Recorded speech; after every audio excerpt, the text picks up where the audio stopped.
Par voie continue, on entend le patron que décrivent les entraîneurs durant les exercices d'entraînement.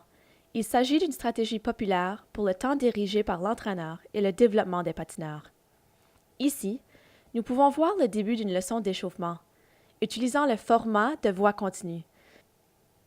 Dans cet exemple, deux entraîneurs dirigent la séance. Ils se trouvent dans la voie 1 et la voie 3.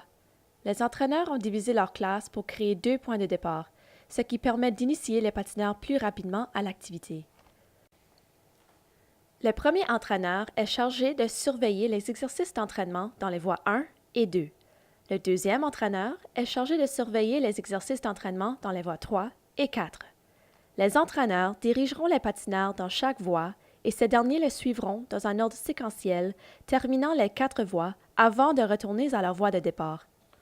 Par exemple, les patineurs de la voie 1 passeront directement à la voie 2, suivie des voies 3 et 4.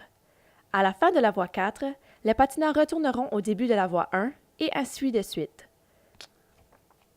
La clé est d'assurer que tous les patineurs exécutent les habiletés de façon continue dans chaque voie.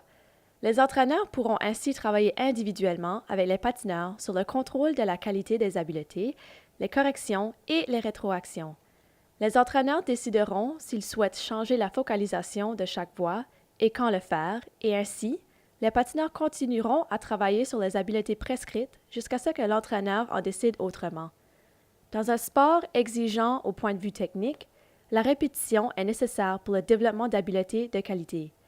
Les patineurs peuvent refaire les mêmes voies ou exercices pendant une certaine période de temps, jusqu'à ce que l'entraîneur sente qu'ils sont prêts à la prochaine progression.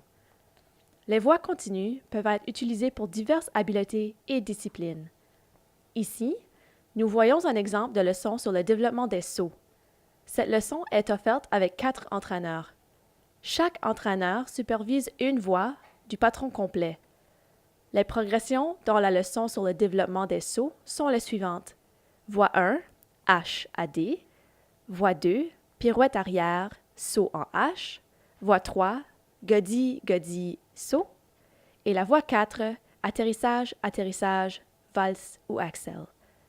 Dans cet exemple, nous voyons une leçon de développement des pirouettes. Les patineurs dans la voie 1 s'exercent à exécuter leur glissé assis sur un pied, puis effectuent leur pirouette assise dans la voie 2.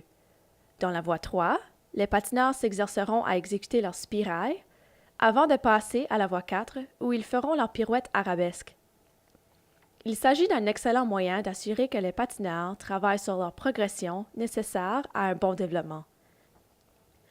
Pour plus de renseignements sur les voies continues et d'autres formats de leçons sur glace, veuillez consulter les stratégies sur glace et hors glace de notre trousse de ressources Star 1 à 5, ainsi que les leçons sur glace de notre vidéothèque.